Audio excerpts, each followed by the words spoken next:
Bienvenidos a Lo Simple No Vale. Hoy tengo el placer de contar por primera vez con Carles Grau, corresponsal de la agencia EFE para Oriente Medio. ¿Qué tal estás? ¿Qué tal? Muy bien. Muchas gracias por invitarme y por dejar hablar de Sudán, que hace falta, la verdad. Bueno, muchas gracias a ti por tu tiempo y por pasarte por aquí. Así que las gracias a ti. Jesús, ¿qué tal? Que tú ya eres habitual en mi canal. Sí, pues muy bien. Encantado de estar de vuelta y poder, por Bueno, siempre, hablar de los temas que me apasionan. ya sabes que siempre que podemos hablamos de África. Sí. Y eso hace que este canal sea bastante especial dentro del panorama de canales que tocan temas internacionales en el ámbito español.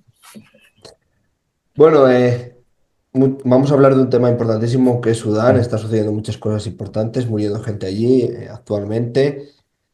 Y Carles, empiezo por ti, por si quieres, yo creo que para la gente conozca lo que sucede, pues un balance y lo importante que está sucediendo y por qué hay tantas muertes y lo que sucede en el país. Bueno, pues Sudán es el tercer país más grande por extensión en África y también uno de los más populosos. Y desde abril del 2023 está enzarzada una guerra entre el ejército regular y el grupo paramilitar Fuerzas de Apoyo Rápido. Es una guerra completamente sangrienta, una de las más mortíferas que se han visto. De hecho, no se sabe ni siquiera cuántos muertos ha habido en esta guerra que a día de hoy continúa.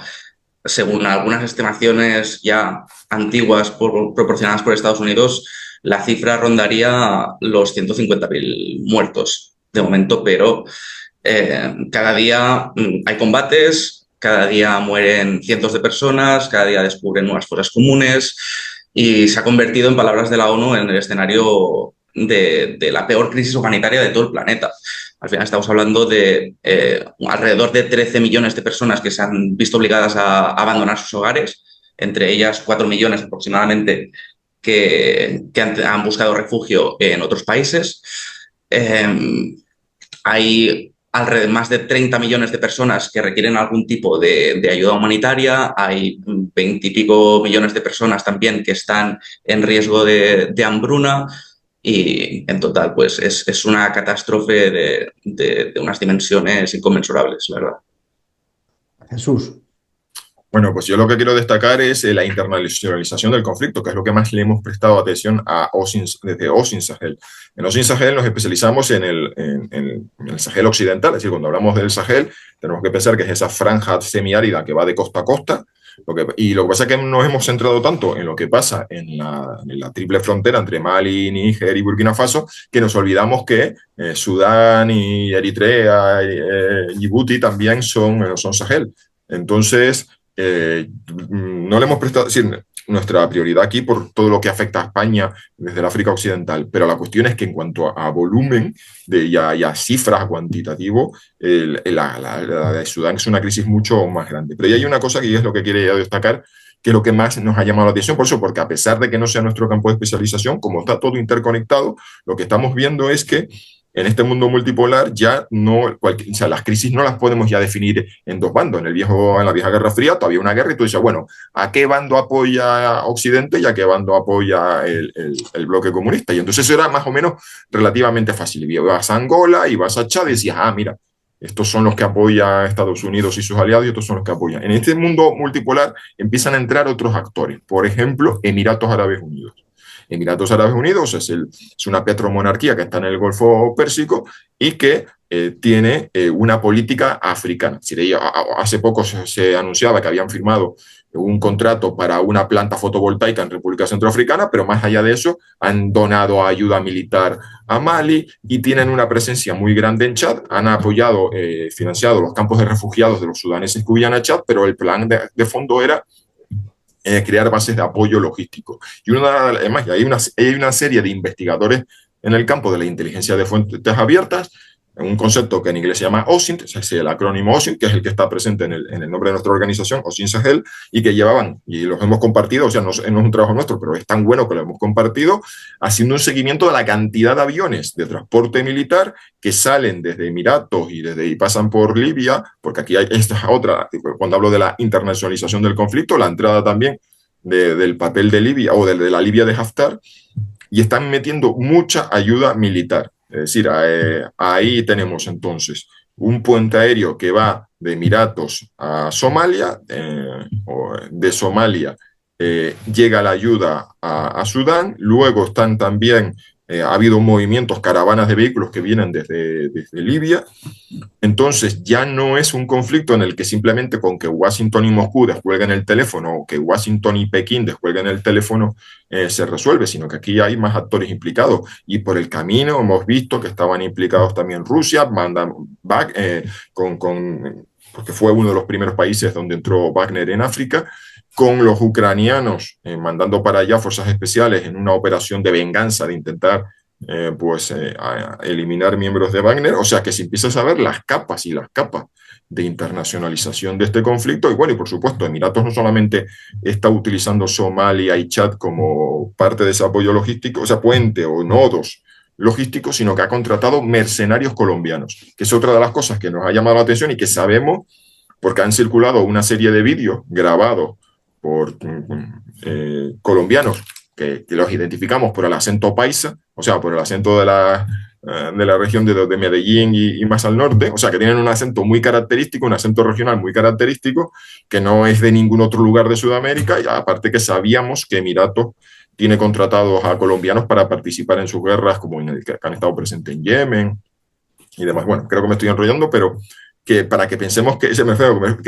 cuando empezamos a añadirle capas de la internacionalización, esto ya no es el imperialismo occidental, el neocolonialismo. Aquí hay otros actores relevantes y esto es lo que está alimentando las guerras, porque el hecho es que estos bandos pueden combatir porque les está llegando ayuda material que prolonga el conflicto. Carlos, ¿quieres tú también añadir algo sobre lo que está haciendo en cuanto a la internacionalización del conflicto? Sí, Emiratos Árabes, por ejemplo, el país que tiene más influencia ahora mismo en Sudán de calle. O sea, es un país que tiene la política de África como comentaba el compañero, eh, y también, o sea, tiene su empresa de luchar contra el islamismo regional, representado en este caso por el ejército de Sudán, que considera pues afín a los hermanos musulmanes. Además, tiene muchos otros intereses como acceso al Mar Rojo, o sea, ya Sudán tiene acceso al Mar Rojo y eso permitiría controlar unas aguas muy convulsas, da acceso también al Yemen, donde está presente Emiratos Árabes Unidos y donde Emiratos Árabes Unidos también contrata a mercenarios de las fuerzas de apoyo rápido, los paramilitares sudaneses, para combatir. O sea, Emiratos al final es un país muy pequeño, tiene unos 10 millones de habitantes, de los cuales alrededor del 15-20% son emiratíes, muchos de ellos nacionalizados.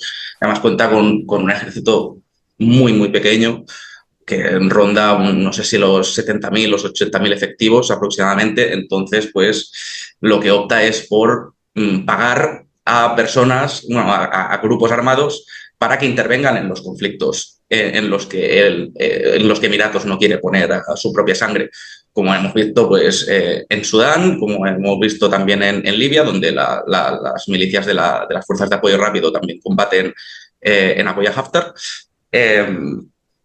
Y básicamente eso también. Sudán es un país muy rico en oro, que particularmente las fuerzas de apoyo rápido controlan las minas de oro más prominentes y más productivas de todo el país, que se concentran principalmente en Darfur. El ejército controla otras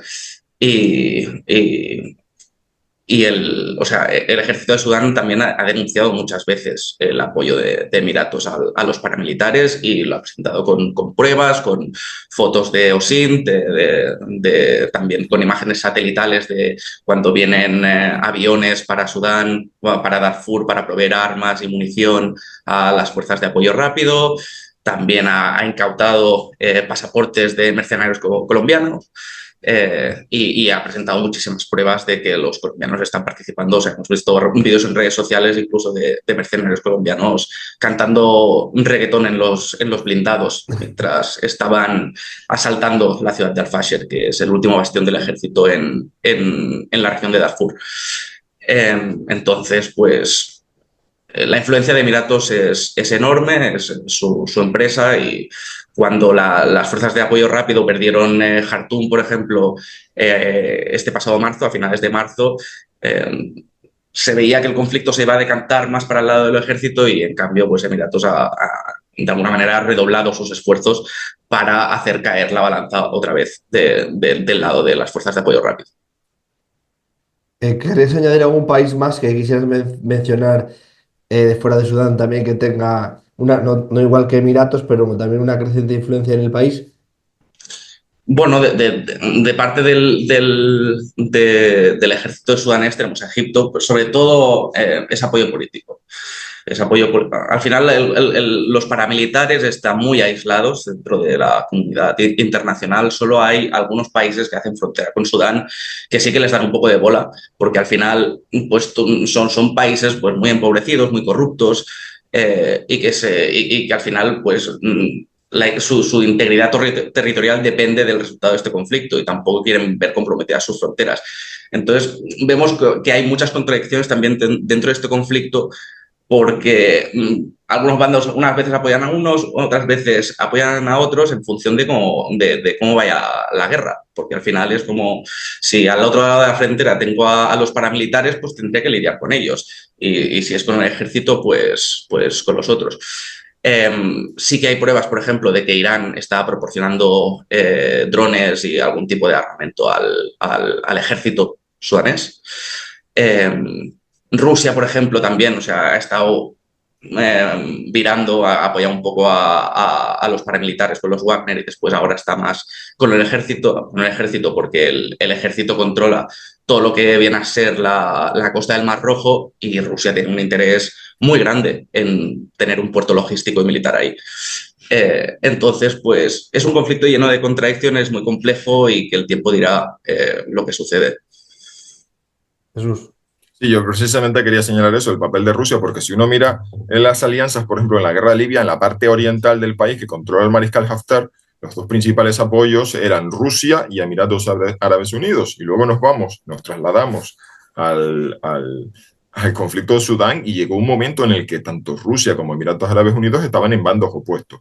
Rusia era el país que había entrado, el primer país en el que había desembarcado el grupo Wagner había sido en, en Sudán, y precisamente ese famoso acuerdo de que si, decir, para proporcionarle un puerto donde pudieran hacer escala a los buques rusos, que era por Sudán, pues era una de las explicaciones, si no solamente el papel que había Wagner y explotando minas de oro. Entonces, esto nos lleva a eso a un concepto de las alianzas líquidas, de cómo ni siquiera puede ser, lo difícil que se hace trazar bandos geopolíticos en un mundo multipolar, porque es que, bueno, sí, vale, tenemos muy claro lo que es la nueva Guerra Fría en Europa, ¿no? Está clarísimo Ucrania, Rusia, y luego cómo se articulan los que apoyan a unos y a otros. Pero más allá de eso, luego nos encontramos en conflictos como los que hemos visto en Libia y ahora en Sudán, donde esas líneas se desdibujan por completo, y empiezas a ver que, por ejemplo, en la guerra de Libia tenías a Italia y a Francia preocupados o apoyando de una u otra forma a bandos opuestos, países de la Unión Europea y de la OTAN. Y ahora aquí en Sudán, pues encuentras que a los que eran los aliados más al norte, en Libia, pues ahora están en bandos opuestos, con lo cual se hace la situación más compleja. Y la preocupación, evidentemente, es que cuando tienes esta línea logística, lo que se está haciendo es prolongando el conflicto. O sea, no es, en fin, es decir, no sé si sería una situación, no necesariamente que la victoria aplastante de un bando fuese la solución, porque pues, acortaría el conflicto, pero a lo mejor su entrada a sangre y fuego en ciudades, que además hemos visto que esta guerra es una de las razones por las que ha sido también tan calamitosa, porque ha habido una serie de asedios, o sea, en el que se ha visto bloqueado una serie de accesos. Y un último apunte, mencioné el apoyo logístico de Emiratos vía Somalia, exactamente vía la región separatista de Puntland. Es decir, porque no, cuando digo Somalia, alguien me va a pensar, el gobierno de transición federal y ahora el gobierno actual de Somalia en algún momento está aliado. No, no, no.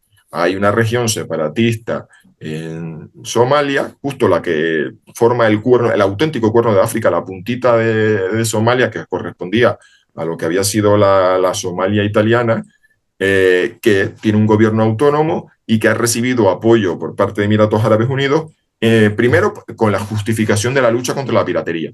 Primero, allí desembarcaron mercenarios pagados por Emiratos para luchar en tierra contra la piratería, porque los intereses económicos de todo lo que era el transporte marítimo hacia el Golfo Pérsico se había afectado.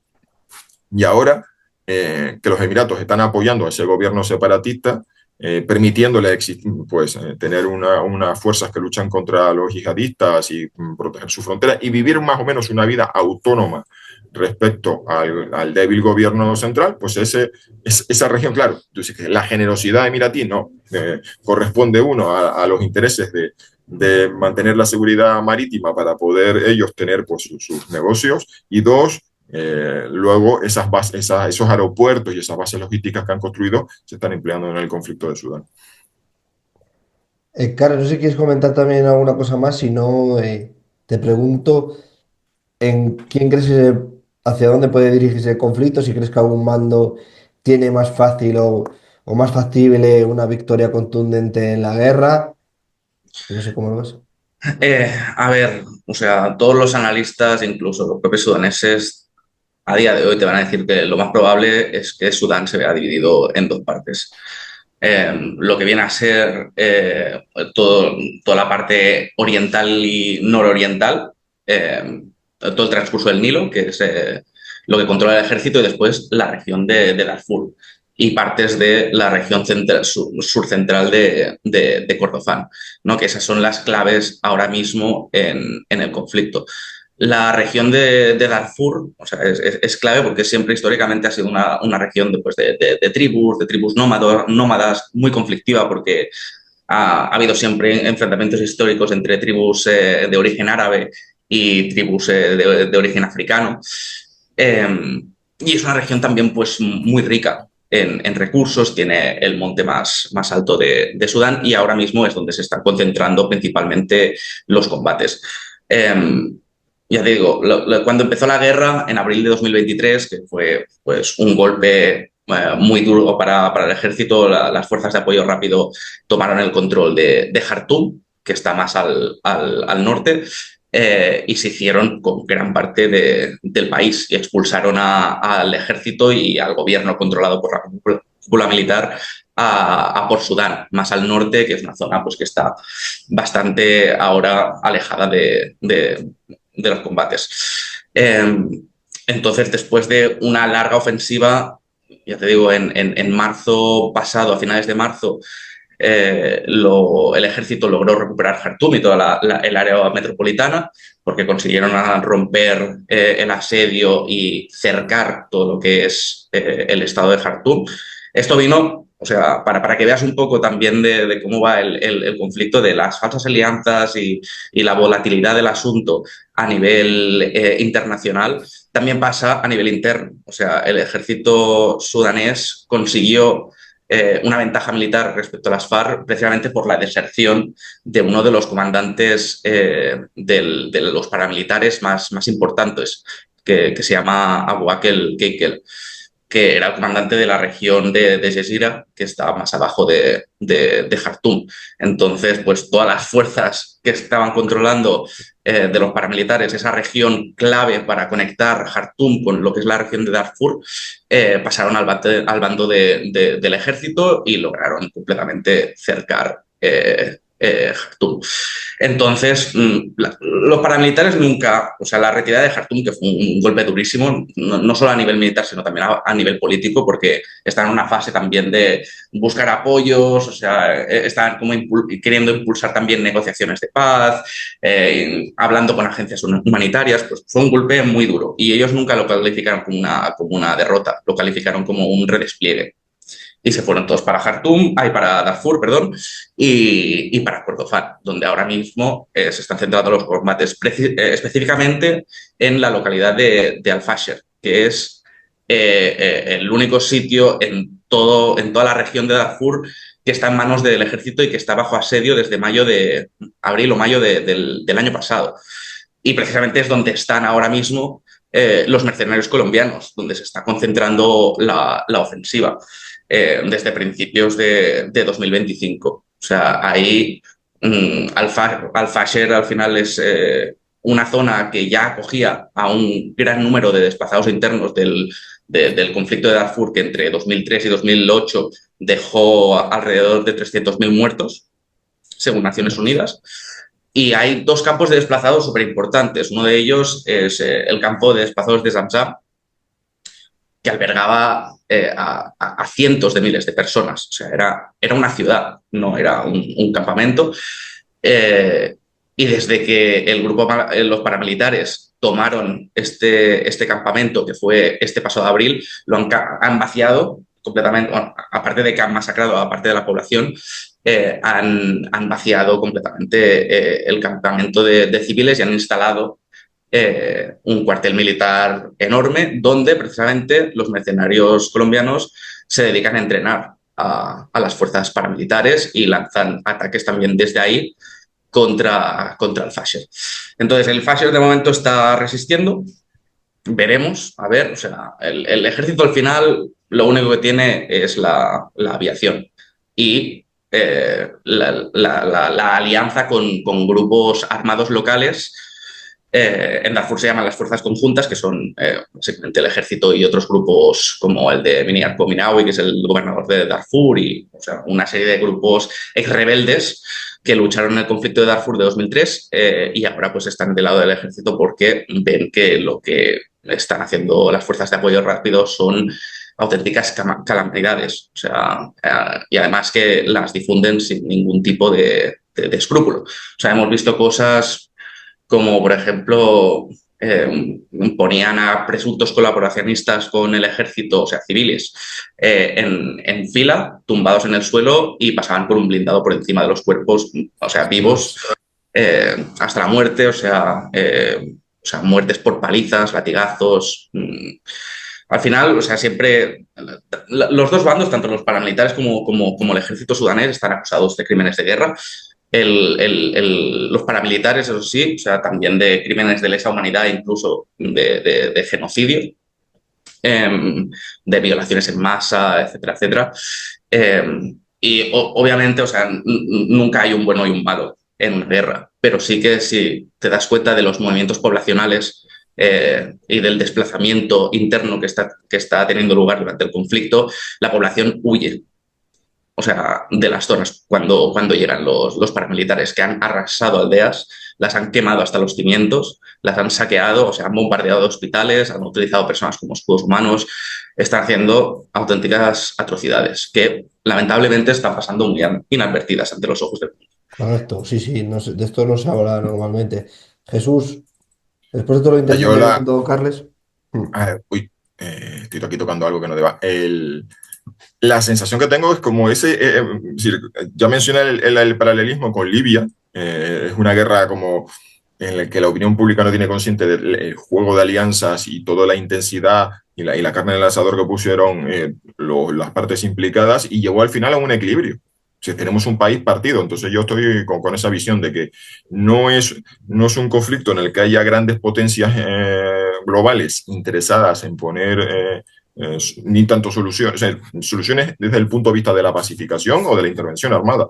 Con lo cual es que tenemos un equilibrio de debilidades, por así decirlo, porque no hay un bando que se logre imponer y posiblemente estemos en esa vía, es decir, encontrar o ver que Sudán termine el mismo camino que Libia. O sea, un país partido con una serie de bandos y una falta de resolución, porque, es decir, la triste paradoja es que tenemos a actores internacionales que ponen lo suficiente encima de la mesa para seguir alimentando el conflicto, pero no para solucionarlo. Es decir, un equilibrio de poderes que no conduce, a no ser que de repente veamos, no sé, alguna caída de alguna ciudad o alguna cosa que ya empuja a alguno de los dos bandos a considerar que están en una situación de debilidad, no sé, pero no soy capaz de imaginar qué tendría que pasar para que los dos bandos consideren que han llegado a un punto de agotamiento y a no ser que sean, bueno, en fin, no sé, Emiratos, vea que la cuenta de resultados no sale, no sé. En fin,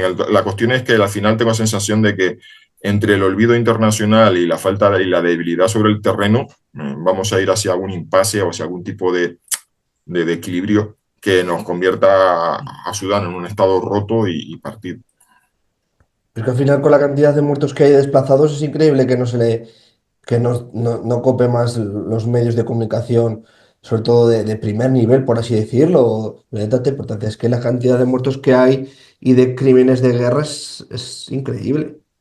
Yo no entiendo cómo no se le da mayor notoriedad a la guerra tan cruel que hay en Sudán. Cuidado que no es el único caso. Hemos vivido lo que llamaban la guerra mundial del Congo, sí, en los años 90, Mm. la sucesión de conflictos que fue atroz. Y esa es la maldición esta de los conflictos que no son mediáticos en un mundo en el que no hay actores globales que tengan intereses enfrentados y que permitan, es decir, negociar cada uno a sus proxies, a sus aliados, sentarlos en una mesa. Sí, perdona que me haya adelantado, pero es que estamos No te viviendo esa preocupes. situación aquí y allá. Es decir, los que pensaban, yo, vamos, que yo estudié la carrera cuando sucedió la invasión de Irak en el 2003 y me acuerdo que hubo mucho debate, ¿no? De la unipolaridad de Estados Unidos generaba inestabilidad porque Estados Unidos se les reservaba el derecho de ir invadiendo países y había mucho debate de que cuando llegase un mundo multipolar sería un mundo mejor porque se pensaba que habría un equilibrio de poderes y lo que hay es un equilibrio de desintereses. Es decir, ni a China, ni a Rusia, ni a los BRIC, ni a la Unión Europea les interesa acabar con la guerra de Sudán porque ahora mismo están a otra cosa, esa sensación de el repliegue estadounidense, Europa como una potencia militar y diplomática limitada, Rusia ya sabemos que está con sus energías en su extranjero cercano, China todavía no hemos visto que esté dispuesta a seguir una política intervencionista, aplica el soft power y el comercio, pero no. Y entonces vamos a ver esa proliferación y lo estamos viendo. Hemos visto un enfrentamiento entre Birmania y Tailandia, hemos visto, sí, entre Camboya y Tailandia, hemos visto la guerra civil en Birmania. O sea, vamos viendo un mapa del mundo que se va llenando de puntos calientes en los que no vemos a las potencias globales como en los años 90, que había una comunidad internacional que sentía la obligación de intervenir en Somalia, en Haití o en los Balcanes. Carles, sí, que te voy a preguntar, Sí, porque di lo que tú quieras, pero que al final me da igual el nombre de la gran potencia que sea, pero como no tiene ningún interés en Sudán, nada, que siga muriendo gente allí, no le ayudamos, pasa desapercibido y ya está. Al final también es gente que mueren y además es que unas cifras que ya una persona que muera ya me parece importante, pero quiero decir que es que esas terribles cifras, madre mía. sí, pero bueno, también, o sea, lo que más preocupaba, por ejemplo, a la Unión Europea, que era el desplazamiento masivo de sudaneses que potencialmente podrían llegar a Europa, es un tema que ya está más o menos resuelto, en el sentido de que el gran aliado de Europa para frenar la inmigración, la migración, perdón, es Egipto, que es el guardián de las puertas del Mediterráneo. Desde 2016, Egipto alega que no ha salido ni una sola barca en dirección al Mediterráneo. Sí que es verdad que después varias organizaciones han reportado que los migrantes toman la ruta de que se van para Libia y después de Libia pues ya se van para otros sitios. Pero eh, Egipto recibe miles de millones de dólares, de euros, por parte de la Unión Europea para endurecer sus procesos de entrada de migrantes y prevenir de que vayan a Europa. Es el país que más refugiados sudaneses ha recibido. 1,5 millones de refugiados sudaneses han llegado a Egipto desde el estallido de la guerra el 15 de abril de 2023. Y es algo que no pasa despercibido. O sea, yo en el edificio donde vivo está lleno de sudaneses, por ejemplo. Eh, y Egipto también, pues, sabe jugar con sus cartas, sabe decir a la Unión Europea que necesita más dinero porque que si no, no puede proveer servicios a su población, no tiene oportunidades de trabajo, no puede desarrollar y no podrá prevenir tampoco los movimientos migratorios hacia Europa. Entonces yo creo que en este sentido Europa se siente cubierta porque o sea, Sudán no hace frontera con el Mediterráneo y después las otras rutas migratorias, al final Sudán linda con Libia, con Chad, con República Centroafricana, con Sudán del Sur. O sea, todos los países están en situaciones muy complicadas, a excepción de Egipto, que es el único país estable de la región, tanto del Oriente Medio como de esta parte del norte del este de África, ¿no?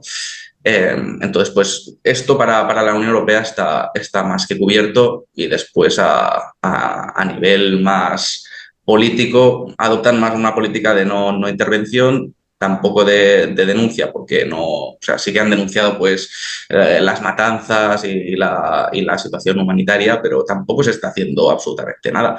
De hecho, las necesidades humanitarias para Sudán no se están cubriendo en absoluto. O sea, las agencias humanitarias han recibido tan solo alrededor de un 20-23% de la financiación necesaria para hacer frente a las necesidades de los sudaneses. O sea, hay más de medio millón de personas que, o sea, están en riesgo inminente de morirse de hambre, por ejemplo, porque la ayuda humanitaria no llega, las rutas son súper peligrosas y porque, o sea, los grandes países tampoco están muy interesados en proteger a Sudán, a su población, y lamentablemente está sucediendo esto. Bueno, chicos, no sé si queréis añadir alguna cosa más de Sudán. No, por mi parte no. Bueno, yo no sé si hemos contado un poco las causas del conflicto así para hacer un poco de... No, nada, me parece bien. Sí, sí, sí, sí. Adelante, por Sí. favor. No, a ver, el conflicto de Sudán empezó. Sudán en los últimos 10 años ha vivido pues una serie de acontecimientos bastante históricos. O sea, desde una revolución en 2019 que acabó con la dictadura de Omar al-Bashir tras 30 años en el poder, que al final, o sea, fue sustituida por un gobierno de transición civil después de un golpe de Estado a manos del actual jefe del ejército. Después el ejército, juntamente con los paramilitares, dieron otro golpe de Estado para derrocar al gobierno de transición civil que habían impuesto ellos. Y después, en 2023, tras una serie de negociaciones entre el ejército y los paramilitares para integrar a los paramilitares dentro de las fuerzas regulares, estalló el conflicto. Los paramilitares de Sudán, o sea, que son una fuerza que o sea, son bastante potente, cuentan con entre 100.000 y 200.000 efectivos, al menos al inicio del conflicto. Ahora, o sea, no sé exactamente cuántos son, pero provienen de las denominadas milicias Janjaweed, que eran las temidas milicias Janjaweed que participaron en las masacres y en el genocidio de Darfur, que empezó en 2003. Por los cuales la Corte Penal Internacional pues, intentó procesar a Omar al-Bashir por genocidio, etcétera, etcétera, y ganaron un poder y una influencia. Son oriundas de la región de Darfur, precisamente. Ganaron un poder y una influencia dentro de Sudán increíble por el control de las minas de oro, por que hacían también de mercenarios en guerras de otros países.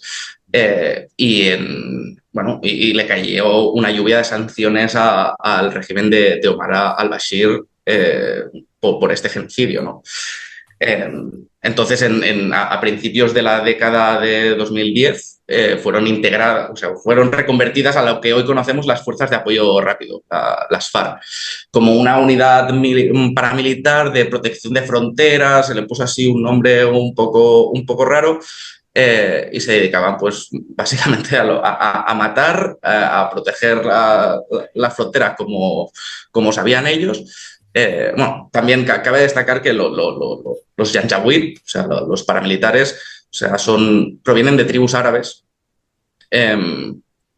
relacionadas, bueno, son nómadas históricamente relacionados con la ganadería de camellos, las caravanas de camellos, y ha habido muchísimas tensiones con las tribus de origen africano, a las que han masacrado, como los Masalit, han masacrado hasta la saciedad, cosa que ha creado pues, que Darfur sea, pues, o sea, el escenario de una catástrofe de dimensiones faraónicas, ¿no? Entonces, de esto estamos hablando, de este grupo paramilitar que al final intenta proteger lo que es suyo, que también tiene su propia identidad étnica y tiene su propio propósito. También acusa a los militares de ser unos islamistas. Tienen su propio programa político. De hecho, crearon su propio partido, su propio gobierno paralelo hace unos meses, donde venden que quieren crear un Estado laico, federalista en Sudán y democrático, cosas que obviamente la población no compra, ¿no? Eh, pero están intentando recabar todo el apoyo, tanto político como militar, posible para no abandonar Darfur. Su intención es controlar todo Sudán, pero tal y como están las cosas, lo más probable es que veamos un Sudán dividido en dos. Pues bueno, Carles, muchas gracias. Creo que también era muy importante lo que has dicho tú también, conocer de dónde viene o radica el conflicto. Y bueno, chicos, salvo que queréis también terminar con alguna cosa, si no, muchísimas gracias a los dos. Y bueno, contaré otros días con vosotros pues para más temas. Yo simplemente quiero hacer la cuña de que hemos sacado en las últimas, yo creo que 10 días, hemos sacado varias cosas interesantes en Osin Sahel. Como siempre, por un lado, en nuestro perfil de X, yo soy un antiguo y siempre digo Twitter, pero es X, hemos contado estas novedades de Sudán, de la presencia de mercenarios sudafricanos, las investigaciones Osin, perdón, mercenarios sudafricanos, mercenarios colombianos. Estaba yo tirando la cabra al monte pensando en los mercenarios sudafricanos tradicionales en África. Es decir, que estaban implicados en otros conflictos. Uno, presencia de mercenarios colombianos, investigaciones OSINT, porque no solamente estamos OSINT Sahel, hay otros muchos grupos y colectivos, que es todo este puente aéreo desde Puntland, y luego en nuestra página web tenemos de Andrea Chamorro un artículo sobre cómo el horizonte democrático en Mali se está retrasando, porque recordemos, todas las juntas militares que llegaron al poder en el Sahel occidental lo hicieron con una situación de provisionalidad. Nosotros tomamos el poder porque la situación de seguridad está muy complicada. Una vez que solucionemos la situación de seguridad, pondremos en marcha una transición democrática. Eso, pues evidentemente no está sucediendo. Ha habido persecución política, ha habido toda una serie de medidas que reducen las libertades, y eso nos lo explica Andrea mientras estamos viendo cómo está llegando material militar de procedencia china. Si hace 10, 15 o 20 años todo el material venía de las antiguas potencias coloniales, pues ahora estamos viendo que está llegando mucho material chino, y hemos hecho toda una documentación del nuevo material militar que ha llegado a Mali y ha llegado a Burkina Faso. Y esto no es más que el reflejo de un deterioro de la situación, porque no solamente es que está llegando más material, es que está llegando material pesado, está llegando artillería, lanzacohetes, cosa que no habíamos visto en los últimos años, que simplemente llegaban blindados a prueba de minas. Entonces la sensación es que, viendo al Estado Islámico sacar su vídeo, los leones del Sahel, y presumiendo de cómo han tomado bases militares en Mali y en Níger, y cómo van cayendo una y otra base militar con una cantidad de montañas de materiales que pasan a manos de los yihadistas terribles, pues no podemos anticipar de que va a suceder algo catastrófico en el Sahel occidental, pero la situación se está complicando. Es decir, vemos por un lado, a la acumulación de material militar por parte de las Fuerzas Armadas, porque saben que la situación está complicada. Vemos una carrera tecnológica con la aparición de drones de fibra óptica, con la aparición de coches bomba con conductores suicidas, cosa que habíamos visto en Siria, pero no habíamos visto en el Sahel. Así que nada, pues osinsahel.com y las novedades del Sahel occidental. Bueno, pues eso es, que te sigan que sigan a Sahel, que sigan también a Carles Grau, que también tiene Twitter, o X, como lo queráis llamar. Y nada, reitero las gracias y un fuerte abrazo y nos vemos otro día. Hasta la próxima, un Muchas placer. gracias. Un abrazo.